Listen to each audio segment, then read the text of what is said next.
வயலோ வயலோ வயலோ செழிக்க வாழ்வு தந்தானே, வயலோ வாழ்வு தந்தானே.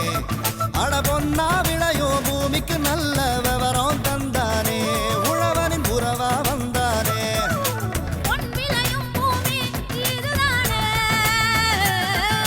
வயலோ வயலோ வயலோ செழிக்க வாழ்வு தந்தானே, வயலோ வாழ்வு தந்தானே. அட பொன்னா விளையோ பூமிக்கு நல்ல விவரம் தந்தானே, உழவனின் உறவா வந்தானே. தந்தன தந்தன தன தந்தானே, மண்வள பொங்கிட துணை வந்தானே.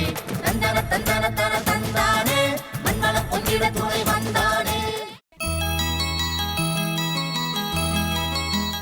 இன்றைய வேளாண் தொழில்நுட்ப பகுதியில் காவிரியின் பாசன பயணம் பாகம் 2 பயணம் 5 வெண்ணார் அணை ஓர் அறிமுகம். திருச்சியிலிருந்து கிழக்காக 12 கிலோமீட்டர் தூரம் பயணித்தால் வருவது கல்லணை. இங்கேதான் கொள்ளிடத்தின் தடுப்பணை, வெண்ணார், காவிரி, கல்லணை கால்வாய் ஆகியவற்றின் தலைப்பு மதகுகளும் அமைந்துள்ளன. வெண்ணார் கல்லணையிலிருந்து புறப்பட்டு எத்தனை ஆறுகளாக பிரிந்து வேளாண்மைக்கு எவ்வாறு உதவுகிறது என்பதனை இப்போது காணலாம்.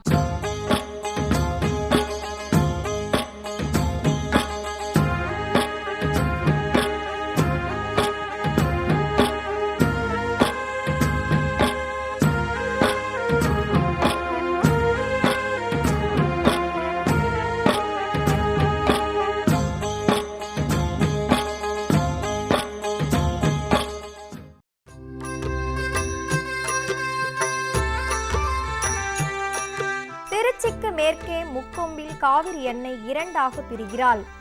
வடக்கு கொள்ளிடம், தெற்கு கொள்ளிடம், காவிரி. கொள்ளிடம் திருவரங்கத்திற்கு வடக்கேயும் காவிரி தெற்கேயும் பிரிகின்றது. காவிரியில் வரும் நீரானது திருச்சிக்கு கிழக்கே 15 கிலோமீட்டர் தூரத்திலுள்ள பழம்பெருமை வாய்ந்த கல்லணையில் நிறுத்தப்படுகிறாள்.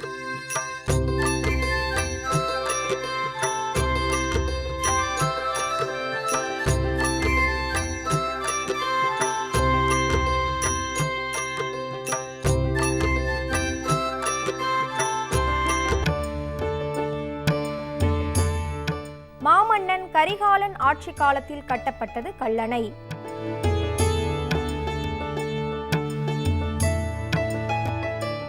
வெண்ணாற்றினை பற்றி நாம் அறிவதற்கு முன் கல்லணையின் அமைப்பினை நாம் அறிவது அவசியம்.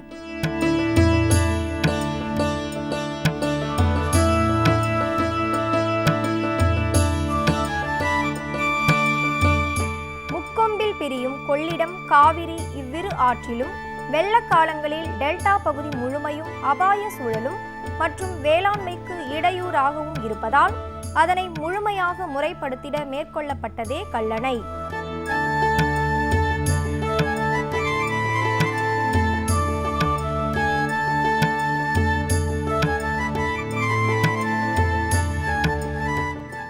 கல்லணை பெயர் வர காரணம் யாது? காவிரியின் இடதுபுறத்தில் செல்லும் கொள்ளிடத்தில் வெள்ள காலத்தில் மிகுந்த நீர் உள்ளாறு வழியாக காவிரி நீர் கொள்ளிடத்தில் கலந்து கடலுக்கு சென்று வீணாகிறது.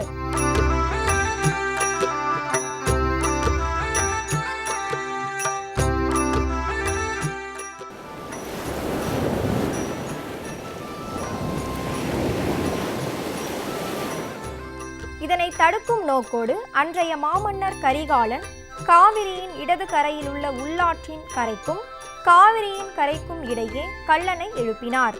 இவ்வாறு கட்டப்பட்ட கல்லணை நீரின் போக்கினை காவிரியிலும் வெண்ணாற்றிலும் சென்றிட திட்டம் மேற்கொள்ளப்பட்டது.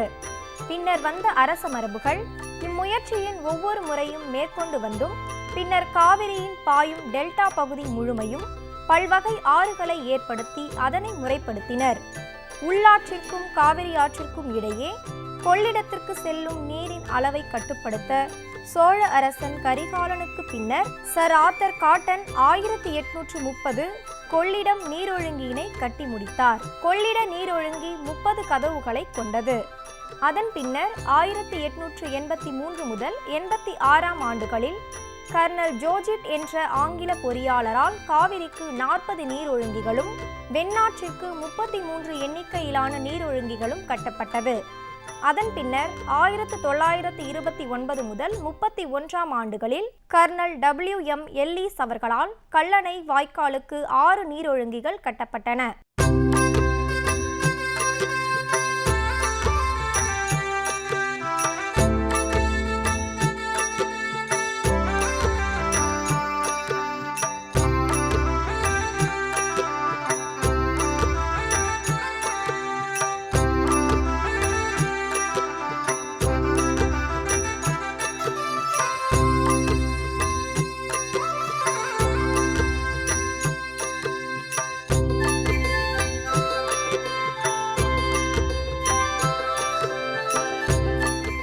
காவிரியின் வலது கரைக்கும் இடது கரைக்கும் இடையே உள்ள தொலைவு 503.68 மீட்டர் ஆகும்.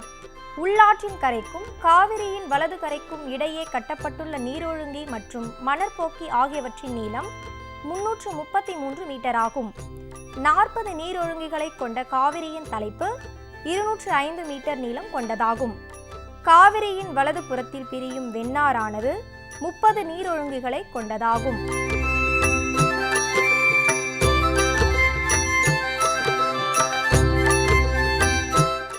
வெண்ணாற்றின் வலது பக்கத்திலுள்ள கல்லணை கால்வாய் 6 எண்ணிக்கையிலான நீரொழுங்கிகளை கொண்டதாகும்.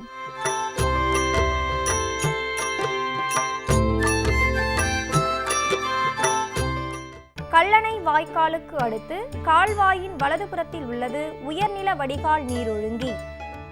கொள்ளிட முகப்பு, காவிரி முகப்பு, வெண்ணாறு முகப்பு, கல்லணை கால்வாய் முகப்பு, உயர்நில வடிகால் நீரொழுங்கி ஆகியவற்றினை கொண்டதுதான் கிராண்ட் அணைக்கட் என்று சொல்லக்கூடிய கல்லணை ஆகும்.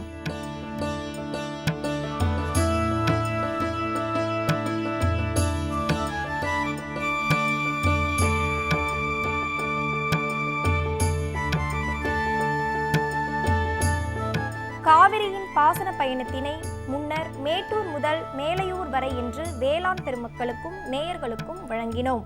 இனி கல்லணையிலிருந்து பொன்னிறை வரை காவிரி அன்னை வெண்ணாறு என்ற பெயருடனும் வெண்ணாற்றிலிருந்து பிரியும் பிற ஆறுகள் பற்றியும் வெண்ணாற்றில் உள்ள பாசன நிலங்கள் பற்றியும் முழுமையாக தெரிந்து கொள்ளலாம்.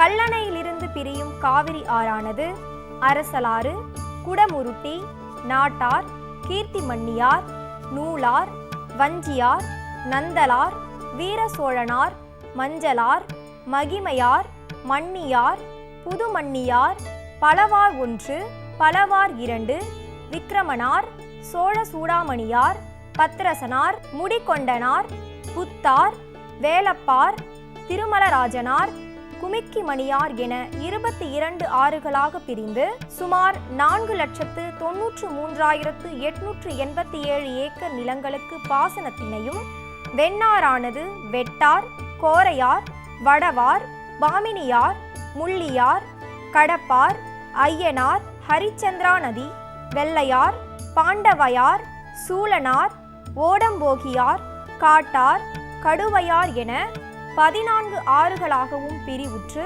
சுமார் 4,65,307 ஏக்கர் நிலத்திற்கு பாசன வசதியை மேற்கொள்கிறது. காவிரி அன்னையானவள் கல்லணை தலைப்பிலிருந்து கல்லணை கால்வாயாகவும் பிரிவுற்று சுமார் 148 கிலோமீட்டர் தூரம் பயணித்து புதுக்கோட்டை மாவட்டம் பாக் நீர் சந்திப்பு அருகிலுள்ள மும்பாலை எனும் ஊராட்சியின் ஏரியும் முடிவடைகிறாள். இதனை விரிவாக பின்னர் பார்ப்போம். காவிரி ஆற்றின் வலது கரையில் உள்ள வெண்ணாறானது எவ்வாறு பிரிவுபடுகிறது, டெல்டா பகுதியில் ஜூன் முதல் ஜனவரி வரை எவ்வாறு வேளாண் பெருமக்களுக்கு உதவியாக உள்ளது என்பதையும், இவ்வாற்றில் உள்ள கிளை ஆறுகளின் நீரொழுங்கிகள் மற்றும் அணைகளின் பணிகளையும், பொறியியல் கட்டமைப்பும் மாறிவரும் சூழ்நிலையும் தேவைகள் பெருகி வரும் நேரத்திலும் காவிரி அன்னை பொழியும் பாசன பயணத்தை பற்றி வெண்ணாற்றின் வழி காண்போம்.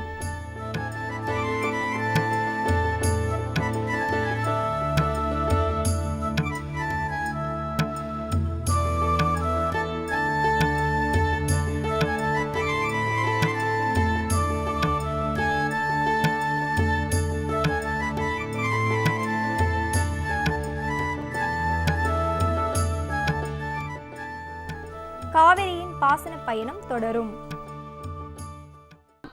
மீண்டும் நாளைய பொன் விளையும் பூமி நிகழ்ச்சியில் சந்திப்போம். நன்றி, வணக்கம்.